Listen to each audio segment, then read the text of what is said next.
You're listening to the La Jolla Cosmetic Podcast. Welcome, everyone, to the La Jolla Cosmetic Podcast. I'm your hostess, Monique Ramsey, and today on the podcast is a very special someone. Her name is Kathleen Lisson, and she's a patient, and she also cares for a great number of our patients who are recovering from surgery through her work. So today we're going to talk about her own story of having surgery and have her help those of you who might be thinking about some of the procedures that she did. So welcome, Kathleen.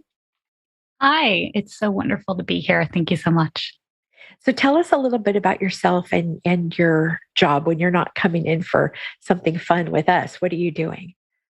So I'm a lymphatic massage therapist. I'm actually a lymphedema therapist by training, and I help people after plastic surgery. I'm 100% plastic surgeon referrals. So all my clients are referred by their plastic surgeon.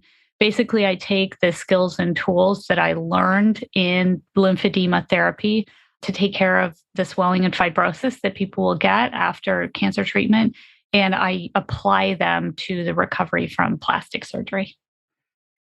And you just had some surgery with us, with Dr. Brahme, as I recall. Yes. Yep. About a little over 6 months ago. Yep. He redid my whole face, everything. So tell us what was bothering you and what made you decide to go forward. Yeah, it's a poignant story for me because it starts off with blunt force trauma, which is how I meet all the doctors that help me. So I have this practice. So I knew Dr. Brahme, I knew of his work. I had seen his patients on my table. And then I was hiking in the desert and I lost consciousness and I fell and I broke my nose. So I woke up. Yes, if you could only see Monique's face. My mouth is wide open. I'm like, yeah. I did not know this. Yeah, this is what's so wonderful. But I've been coming to the practice for a bunch of years. I'd been upstairs. I'd had my Botox. I'd had my facials. So it's like I knew of the practice, and this is why I really recommend start with the med spa and build that relationship. So if something like this happens to you, like you can have the same great result as I did. So I came back to consciousness, and here's the paramedic like looking over me, like what happened? I'm kind of confused. Then this first thought is, oh, my nose broken. And then the second thought was like, I looked at him. I was like, is my nose broken? And I wanted him to tell me it was, because when he told me it was, I said, that's great. I know a plastic surgeon. Like I'm 48 now. I was 46 at the time. And it's getting into facelift territory, right? Like I'm beginning to see some things that I don't like so much with my neck and with sagging and the fats going down. And my nose, I'd always had a deviated septum. And my nose is a little crooked, but like, how am I going to convince my husband to let me have it? That's a hurdle that. Hey, we're going to stage a fall in the desert. When I save my money, but all jokes aside, they had to med flight me back to San Diego. So I am on this. Yeah. So I'm in that helicopter that you see flying in the sky and landing on the top of the hospital. And the whole time I was like, you know what? I'm safe. I'm cared for. My angels are around me. And I know what the next step is. All I have to do is stay healthy. And I know the person I'm going to go to him because he has spent his life learning how to help people like me. Like he went to the medical school. He's so highly trained and qualified. I know that he is going to be the one to help me. Wow, that's amazing. Yeah. I did not know that. I just thought, she wanted to get some things done as you do. And so I didn't realize there was that critical moment that kind of started the whole thing. So you had your surgery in December, and we're in June, or we're in July now. So 6 months ago. And had you met Dr. Brahme before, since you might have taken care of some of his patients, or not really? Yeah, I met Dr. Brahme, and within the first 5 minutes of meeting him, like 3 minutes of meeting him, the idea came into my head. Just his presence the way he is with people, I knew that if I was going to have surgery, it would be with him. If I wanted to ask a question or a stupid question, or I was being emotional about something, I don't feel like he would ever dismiss me. And that's like a very important thing to choose with a surgeon. You never want to have a relationship, a medical relationship with anybody who is going to be dismissive of you. And then also what I had seen overall from all the doctors that I've worked with, their clients at La Jolla Cosmetic Surgery, is that they give the clients the results that they want versus results for like a before and after on Instagram or some kind of cookie cutter result. And that was also very important to me because I want to look like the best version of myself. I didn't want to look like somebody else or look like I was overdone. I wanted to have a nose that was functional and straight and beautiful and a face that looked young, but I wanted to get the results that I'm actually getting now, which is people who didn't know me that well don't know I had plastic surgery because I don't look like I've, quote, had plastic surgery. I look young. I look refreshed. Right. So tell us about the procedures you had. Okay, I never know where to start. So we'll start. Do I start from the collarbone and work my way up? So I had a facelift and a neck lift and a chin implant, which balanced out because my nose. I have my father's chin, not anymore. But I had my father's chin, and then he could grow a beard, but girls can't grow a beard to like fluff out that area. So I had the rhinoplasty, but he also fixed my septum so I can actually breathe out of both nostrils, which is amazing. And it's straightened. And then I had liposuction, fat transfer to the cheeks, and I had a brow lift. Wow. So how was that to heal from? Tell me about the first 48 hours. So I will say, if I could offer one advice, but having the nurse there and being in the hotel versus like in your house. And I certainly like the quote at home is like, my husband's a doctor, but he's not a medical doctor. He has his PhD in mechanical engineering. So I'm like, he loves me. He can hold my hand, but he is not going to dispense my medications. So having someone with a medical background and then that person, anything like I saw her on the phone that night. So I know that she was communicating with the doctor, like, this is how Kathleen is. So it's like that direct line back to your doctor. And then he was able to come the next morning and check on me and take the drains out and make sure that I was all right. And that was like key for me because I didn't have to get into a car the next morning and drive all the way to the office. Like he comes to you in the hotel room. That's nice. And I think you had multiple procedures. And sometimes, the person who's with you, that might be beyond their pay grade, to be able to, because they're worried about you or there's an emotional connection where a nurse doesn't have that. And so it obviously depends on the person, but having that person who isn't like putting too much on them versus saying, you know what, let's just have a nurse. Let me go. I'm not going to go home. Because sometimes even going home, I have to say, after I had my facelift, I went home and I felt so sick and somebody was cooking. I think my mother-in-law was there and cooking for the family and it smelled bad to me. Like it made me more nauseous. I was like, I just want out of here. And then they were loud. The kids are loud. And I was just like, I would have paid any amount of money not to have been at home where you might think, oh yeah, home, that's more comfortable. You're in your own bed. Not necessarily. So you were in a hotel and for like one night or? We did 2 nights. 2 nights. Because I wanted the first night, my husband was not there. And then the second night, I could take my time, like getting better over the next day and sleep in the bed and not have to have a lot of moving around. So it was great to have just some medical experience in the room overnight. It was better for me. It was definitely better for my husband because he could go to sleep feeling like everything's taken care of. Like he didn't have to have that responsibility. Yeah. And then the next day he could just come and be like a husband and say like, I love you and hold my hand. And yeah, it allowed him to just be a husband. Yeah, that's nice. So with the face, neck, brow, right? Nose, chin. Now the lipo, I can't imagine. I mean, you're such a tiny person. So where did they take fat from to put in your face? My right love handle.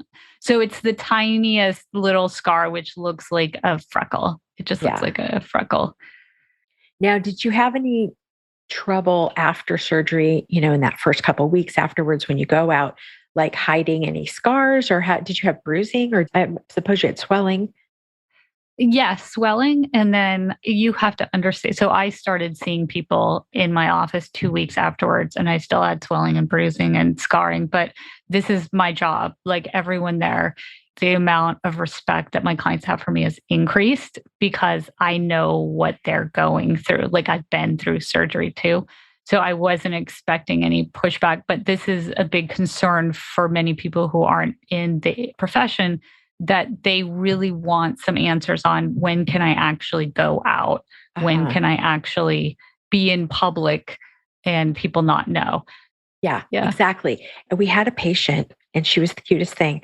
She had her face, neck, eyes, whatever. And she felt so good. I think people think that they're not going to feel good the next day or 2 days later. Your head's swollen, Mhm. you have some bandages, but you really don't have a lot of pain with a facelift, which is not what people expect. And so she felt so good that she rearranged her library in her home. So moving books and doing this and doing that. And I get it. Like I'm a type A person too. It's hard to sit and do nothing. You feel guilty. But she ended up setting herself backwards. She was miserable, miserable. She hadn't been that miserable in any part of the healing process. But by doing too much, she set herself back. Her head swelled up like a peach. I mean, I felt so bad for her. And it's so easy as a patient to think, oh, I feel fine. I'm good. Like, let's go back to work or let's do this or let's do that. Because you'd feel like giving yourself permission, like you're talking about, is sometimes a hard thing to do. And let other people do it for you. Take your time to heal. Your body's been through a lot. Doesn't matter what procedure you're having. So I think it's the same no matter the procedure. Yep, absolutely. So we got all the food in, and my husband's from India. So he made some delicious homemade Indian food, like a vegetable soup. And the only thing I did was 2 walks. We went Uh-huh. on 2 walks, and it's so cute because he is like, I am a very independent person, but he was like, right next to me, like holding my holding my elbow, like making sure, are you walking? Are you tired? Like how are you? It was very nice. And it's nice when often women are the caretakers of everyone that they set their eyes on. So it's really nice to be taken care of. Now, being the patient, when you're so many times in your business every day, you're on the other side of the equation. You're helping take care of patients. But being a patient yourself, was it what you expected? No. The biggest disappointment was I thought that I would enjoy watching TV. And there's nothing. And I had Netflix, and just your patience is very short. And since I had the rhinoplasty, I can't put glasses on because I have a brand new nose. So I couldn't read. Oh. So that stuff gets really old really quick. But the naps were really great. I took a nap every afternoon, and just everything's going to be slower. Like you're going to walk slower, you're going to eat slower, and that's okay. This is the time to relax and slow down. Now, we were talking the other day about, or I think I saw it was from one of your videos, actually, and it really resonated with me. You were talking about getting in with your lymphatic drainage therapist kind of early. Like, don't wait until you need it to call because then they're booked. Like when you're planning your surgery, and if you're 6 weeks out and you're like, okay, this is my day of surgery and I'm getting these things, I got my time off from work and you're setting all that up, that's when you set up the lymphatic massage. I think that's what you said, right? Yes. So, what I see for success is 7 to 10 days after the facelift. I'd like to see you the day after you get your drains out with a tummy tuck. And you can ask your surgeon, like, what is the anticipated? And then like 4 to 5 days for liposuction. I won't take you before then. I'm dancing along the edge of, is it going to be too painful for you to have the massage and you're not going to be fully relaxed during it, which is because what I want to hear is what I hear from all my other clients, which is like, this massage is the highlight of my week. I can't wait to come back. Like, I feel so much better. I'm smaller in my compression garment. Like, I pee like a racehorse. So I know the swelling's leaving. But what's frustrating and sad for me is someone will wait and they'll be like, I had a facelift and it's so overwhelming. And like, when can I get in? And I literally don't have time for you for 5 days. And I get it from a personal, visceral level now that I've had surgery. And when they're swelling, like, you really want to have that help that you need. And I'm super flexible, bend over backwards flexible, because I work with people after surgery and I was educated first as an oncology massage therapist. So I get it. Like, I've taken care of people directly during their cancer treatment. Being a therapist yourself, I'm assuming, did you do some lymphatic drainage on yourself as you were going through the healing process?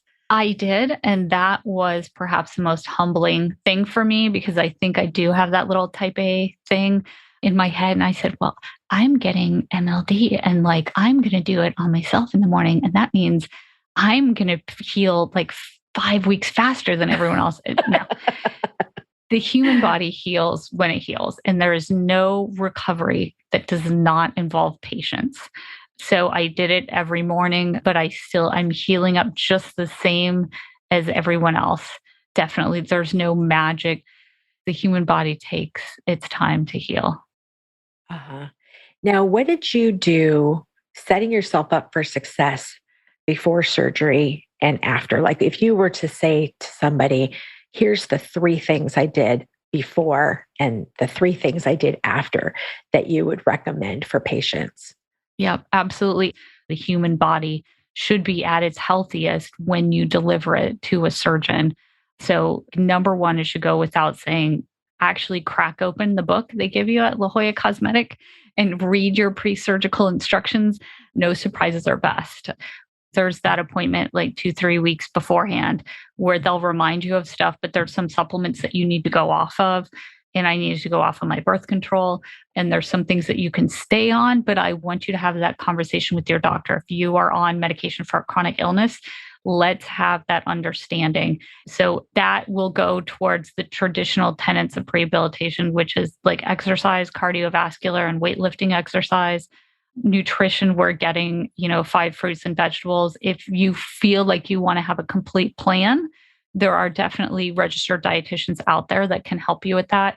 Diabetes needs to be really well controlled. So I'm a lymphedema therapist and I'm a massage therapist, but most of my colleagues are physical therapists or occupational therapists. And I've learned a lot going to conferences with them. So I have in my brain this idea of we need to get people back to their activities of daily living. And very simple things like, how are you going to sit? How are you sit to stand back to sit, lay down, get back up? If you have a tummy tuck, you're going to end up using your biceps. You're going to end up using those legs. And Brazilian butt lift, liposuction, a lot of plastic surgery, you are going to use your arms to lift you up because you can't use your trunk because that's the area you had operated on. So if you can get in with a professional or you already have a current exercise that will help you use weightlifting to strengthen up those arms, you will be so happy that you did it. And if you can look at videos, there's plenty of videos from occupational and physical therapists online where they'll show you these are different ways that you can get out of the bed and different ways that you can transition from sitting to standing. Practice that beforehand. And the other thing that I practice for a facelift is I'm a little side sleeper. I like to crumple up into like the fetal position. And that is not how you recover from a facelift. So I started 3 months in advance lying on my back. Wow. And it takes patience. Like the first couple of weeks, I was going to bed a half hour early because I knew I was going to lie there and stare at the ceiling until my body finally fell asleep. But that was the best for afterwards because like your ears hurt so much, you can't possibly accidentally roll over and fall asleep. And that's one of the number one things people will say is if they have not done that and they're a traditional side sleeper, the sleeping on the back is just the insult to add to the injury after a facelift. Yeah. If you can at least take that off the table, like at least I know how to fall asleep on my back. All I'm dealing with is the surgery right now. Yeah. And I would say also, just from my own experience, getting yourself comfortable with pillows ahead of time too, because whether you're having a facelift or a rhinoplasty, they kind of want you elevated. They don't want you laying all the way down because you'll get all this swelling. And so they want you to kind of be at an angle. But then, you're already kind of uncomfortable after surgery. So the first time you're trying to figure out what's the right angle, if you had thought about it ahead of time, you could buy a wedge. Like I had bought something from like Brookstone or something, and it could go under your legs or it could go behind your back. And it was kind of one of those like, reading things for in bed. And it was the greatest thing because you could adjust it a little bit. Because I think you're right. When you said you're kind of agitated, you have like no patience right after surgery. So it's kind of like, even just getting comfortable sometimes is enough to like set you off. And so if you can do those things ahead of time so that, okay, yeah, I know what angle I like it at. I know which pillows I want around me, that kind of thing. I think that's really good advice. So was there any surprises after surgery that you weren't expecting? You know what? I'll say my neck. I didn't know how bad it was. It's really interesting because you have this self-concept of who you are. And I had learned a long time ago, like we know our angle and our best, and we know to stick the chin out. And it was hard for me to find a picture that I can illustrate the fact that I had like a lot of extra skin and I had a receding chin because we delete them. Like the 110 film with the Brownie camera is gone. Right, like there are no bad shots.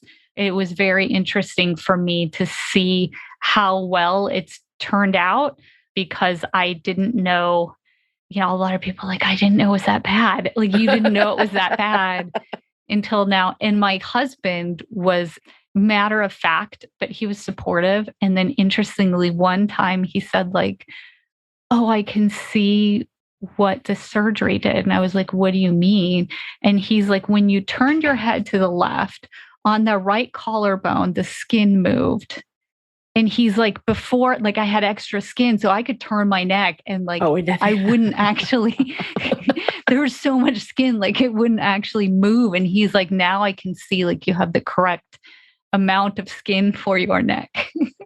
An engineer would be doing that. Yeah, he was like, I see how you've optimized the amount of net skin you have. I'm going to write a well-worded letter to your doctor succeeding on optimizing my wife. That's funny, so, but I think you're right. We don't see ourselves in profile. So a lot of times if you have a receding chin, you don't necessarily know it because you're not looking at that angle ever. And I remember when I used to do the imaging at the center for facelifts too, they'd like, oh, that's what my neck looks like, sign me up, but yeah. And I think the most satisfying thing is after any surgery to kind of come back, let's say 3 months later or 6 months later, and you put that before and after next to each other. And it's like, wow, okay, that was worth it. So what would you tell someone who's listening right now about how to look for a plastic surgeon? It's a very personal decision. You have to decide what your standards are for the education of the surgeon. I believe anyone who's a doctor can pick up a scalpel and do any type of surgery. And they can do it because they have a private office. And you don't necessarily have to have hospital privileges to do surgery anymore. So education was very important to me. And also the bedside manner was important to me because I needed to know that if I had a question, that it would get answered. The stats, actually, one of the things didn't get to talk about today was the staff here, which I think is like, it's more than icing on the cake. It's like icing on the cake, but it's also like a layer cake. So like the icing is in between each of the layers. They're responsive and they get you and they have like a personality. So you feel like you can be open with them and share, because recovering from surgery is disgusting. Honestly, parts of it are disgusting. And because we're dealing with the human body and it's not all Instagram filtered, like it's real. And part of surgery is like at 1 week and 2 weeks and 3 weeks, you think it's a bad decision. And you have to have enough support there that is going to get you through that dip and keep the hope alive until you can actually see the fruits of what you did and see that it was, in fact, a good decision. Yeah, I think our team is incredible. Of course, I've known some of them for 20 years or more. And Dr. Brahme specifically with his nurse, Christina, we call them our Swedish bobsled team because they're both Swedish. But, like she understands him and she understands our patients. And if you think about when you see your surgeon at consult, the most time that you're with your surgeon is when you're asleep. You're asleep on the table, right? And they're doing their thing. But then afterwards, like you see them, but you really are connecting more with the staff, probably on a frequency basis, whether email or text or visits. And so, that staff component is super important and that you feel comfortable not just with the surgeon, but with the staff. And that's the bottom line, because I want to go a little bit into the question that no one really wants to think about. And that is, when something goes wrong, what happens next? The idea is that there are complications in surgery, and I want to know what is going to happen and how that surgeon is going to behave. I have definitely heard nightmares from people on my table that did not go to a surgeon in this practice that were made to feel guilty that they had a complication. And I know I've stunned her again at the beginning of the interview and at the end. Really? She's stunned once again. And it's a moment when the patient is at their weakest and they have invested money with you. And this should be taught in medical school. I want to know what they teach you in the medical school is how to fix stuff when it goes wrong. When the rubber meets the road is how responsive are they going to be? And it doesn't have to be a giant complication. It can be like you woke up and you just have this tiny little question or this, thing that you think is irrational and that they are not going to disrespect you. So when I wanted to have my own plastic surgery experience, I wanted to know my doctor is board certified, like the anesthesiologist is board certified, the therapist that's going to help me with my massages is board certified. I'm going to have a member, with medical expertise in that hotel that night, because if anything goes wrong, right. And I know that Dr. Brahme would be there as soon as he could be to check on. So I wanted that quality of doctor. If I'm going to let someone cut my face open, I am going to have all the resources on my side that I possibly can. That's such great advice.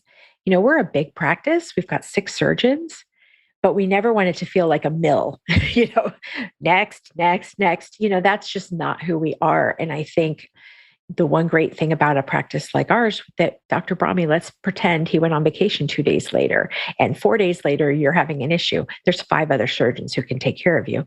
And that's important. But then I think also that having that support system around you with the staff and, like you say, doing your homework ahead of time. Are they board certified? ? And if so, in what? We have a lot of resources on our website about how to check out the board certification of your doctors. And we'll put those in the show notes just because it's really important to understand what does the accreditation of the OR mean, or what does certification of the doctor, what should I be looking for? How can I validate to know? And I think going to other countries, we are so close to the border. People do tend to think, oh, well, I could just go over the border and it'll be 30% cheaper or whatever. But again, if something goes wrong, then what happens? And who's going to take care of you? And so these are all really good questions. And I thank you for coming on today and talking with all of us about them. Thank you so much. Yeah. Is there anything I've forgotten to ask? I think the one, if you're in San Diego, I encourage you to stay local. There is so much quality surgeons in this city. And the one interesting thing that happened to me after surgery was I came in and I was going to have some of my stitches out. And she went to take one stitch out in the brow. And she was like, you know what? It's too soon. We're going to let you wait a couple days and let this heal to where I want it to heal. So we'll just rebook you. And I came in here several times. And I think this is a mark of the quality that they're not nickeling and diming and trying to be like, oh no, like we only want people to come in, like 2 times afterwards. Oh. Like they're going to book you in for an appointment and see you as many times as it takes at no charge to you until they get the results that you deserve. I've never felt rushed at any time in this practice. And I've seen nurses from several different doctors in this practice, depending on who is here. So there's no silos, which is like, well, this nurse doesn't work with that one and you have to wait. None of that is here. I feel like it's a group of colleagues and the nurses are all respected by the doctors. Because I got to tell you, I have nurses on my table and I've heard what happens in operating rooms. And I've only heard glowing reviews of all the staff and their cooperativeness and their collegiality in this practice. Yeah, we don't have any scalpel throwers. I've heard horror stories about, doctors who throw a scalpel across the OR because they're mad about something or you didn't anticipate his next move and it's just like, we've never had anyone in our practice who's like that and the attitude. And I think they really will work with each other, but they're also really kind people and they're nice to work with. And I think that's why we keep our staff so long, because they enjoy being with doctors who are kind and good and who are going to stand behind their work. And, nobody likes to see a complication, but like you say, what happens? So we've been around 34 years now. So things go wrong. They're not always perfect, but we're going to try to make it right. Anyway, well, thank you again. Thank you. And are you okay with showing some of your before and after pictures if we put those in the show notes? Absolutely. Absolutely. Okay. Yeah. I look fantastic. You do look fantastic. So we'll have those in the show notes. And thanks so much for telling your story, Kathleen. Thank you. Have a good day.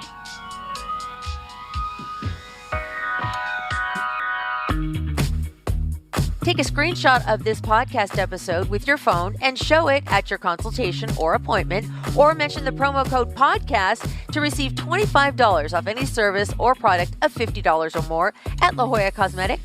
La Jolla Cosmetic is located just off the I-5 San Diego Freeway in the Zymed building on the Scripps Memorial Hospital campus. To learn more, go to ljcsc.com or follow the team on Instagram at ljcsc. The La Jolla Cosmetic Podcast is a production of The Axis, TheAxis.io.